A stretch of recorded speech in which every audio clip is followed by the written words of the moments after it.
Welcome back to our channel. Reviews ఇచ్చాడు విడుదల part 1 కి సీక్వెల్ గా అయితే వచ్చింది. పార్ట్ 1 లో కొత్త స్లోగా ఉన్నా కానీ సూర్య యొక్క క్యారెక్టరైజేషన్ కానీ ఆ చేజింగ్ కానీ ఆ క్లైమాక్స్ లో పార్ట్ 2 వదిలిన లీడ్ కానీ మంచి ఇంట్రెస్ట్ అయితే క్రియేట్ చేసిన పార్ట్ 2 మీద ఇప్పుడైతే నేనైతే చూసాను. నాకు ఎంతవరకు వర్కౌట్ అయిందో తెలుసుకునే ముందు ఇలాంటి జెన్యున్ మూవీ రివ్యూ కావాలనుకుంటే మన ఛానల్ అయితే సబ్స్క్రైబ్ అయితే చేసి వీడియోని అయితే లైక్ అయితే చేయండి. అలాగే comment section description Instagram link కూడా ఉంటుంది. కంటెంట్ వర్త్ అనిపించింది అనుకోండి ఫాలో కొట్టి అందులో కూడా చిన్న సపోర్ట్ అయితే చూపియండి.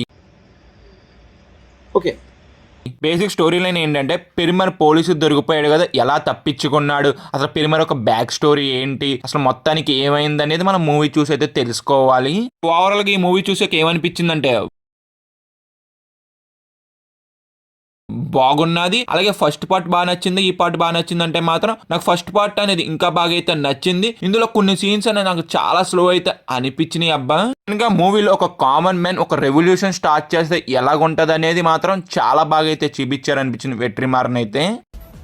చాలా బాగుంది Ravi, extraordinary. Thank you sir. Movie first 30 minutes అనేది నాకు చాలా బాగా అయితే నచ్చింది, మంచి ఇంట్రెస్ట్ అయితే వెళ్ళింది.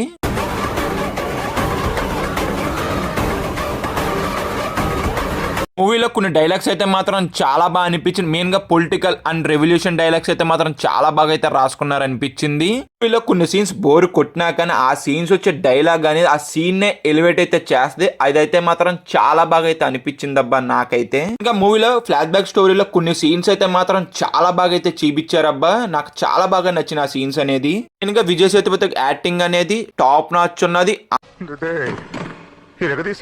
అంతే బాగా ఆయన క్యారెక్టర్ అనేది చాలా బాగా అయితే రాసుకున్నారు, అంతే బాగా డెవలప్ అయితే చేశారు. మూవీ మొత్తం కూడా ఆయన యాక్టింగ్ తో డామినేషన్ అయితే చేశారని చెప్పొచ్చు. మూవీలో ఉన్న క్లైమాక్స్ కూడా చాలా బాగా అయితే అనిపించింది. మూవీలో యాక్షన్ సీక్వెన్సెస్ కూడా చాలా బాగా అయితే అనిపించినాయి అబ్బా. అక్కడ బీజిఎం కూడా చాలా బాగా వర్కౌట్ అయింది నాకైతే. మనకి ఫస్ట్ హాఫ్ అన్ అవర్ చూసాక దాని తర్వాత వచ్చే సీన్స్ అనేది ఇంకా కొత్త బాగా రాసుకుంటే బాగున్నైతే అనిపిస్తుంది. ఇంకోటి స్క్రీన్ ప్లే కూడా ఇంకా కొత్త ఇంట్రెస్ట్ గా రాసుకుంటే బాగున్నైతే అనిపించింది. అలాగే సెకండ్ హాఫ్ లో కొన్ని సీన్స్ కూడా మరి ఓవర్ ద స్టెచ్ చేసిన ఫీలింగ్ అయితే అనిపిస్తుంది. డ్రామా కూడా కొన్ని చోట్ల అన్ఇంట్రెస్టింగ్ అయితే అనిపిస్తుంది, కొన్ని చోట్ల బాగున్నా కానీ కొన్ని చోట్ల మరీ ఇంతసేపు సాగతీస్తున్నారు ఏంట్రా బాబు అని ఫీలింగ్ అయితే మనకి డెఫినెట్ గా అయితే వచ్చేస్తుంది మూవీ చూసినంత సేపు కూడాను.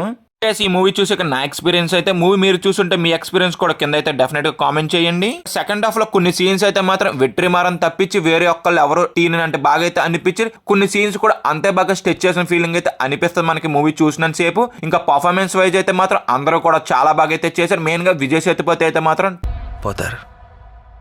మొత్తం పోతారు, టాప్ నాచ్ అయితే చేశారు. ఇంకా సినిమాటోగ్రఫీ ప్రొడక్షన్ వాల్యూస్ కూడా బాగున్నాయి. మెయిన్ గా సీజీ వర్క్ అనేది అంతైతే బాగోలేదు అనిపించింది. బీజిఎం కూడా చాలా బాగున్నాయి, అలాగే సాంగ్స్ కూడా అంతే బాగా వర్కౌట్ అయినాయి. ఇంకా ఓవరాల్ గా మేము ఇచ్చే రేటింగ్ ఎంత అంటే మాత్రం 3/5. వీడియో ఇప్పటి వరకు చూసారు కాబట్టి మీకు జెన్యూన్ రివ్యూ అనిపిస్తే మన ఛానల్ అయితే సబ్స్క్రైబ్ అయితే చేసి వీడియోని అయితే లైక్ అయితే చేయండి. అలాగే కామెంట్ సెక్షన్ డిస్క్రిప్షన్ లో మన ఇన్స్టాగ్రామ్ లింక్ కూడా ఉంటుంది. కంటెంట్ వర్త్ అనిపిస్తే ఫాలో కొట్టి అందులో కూడా చిన్న సపోర్ట్ అయితే చూపియండి. Bye guys, in the next video. జై హింద్.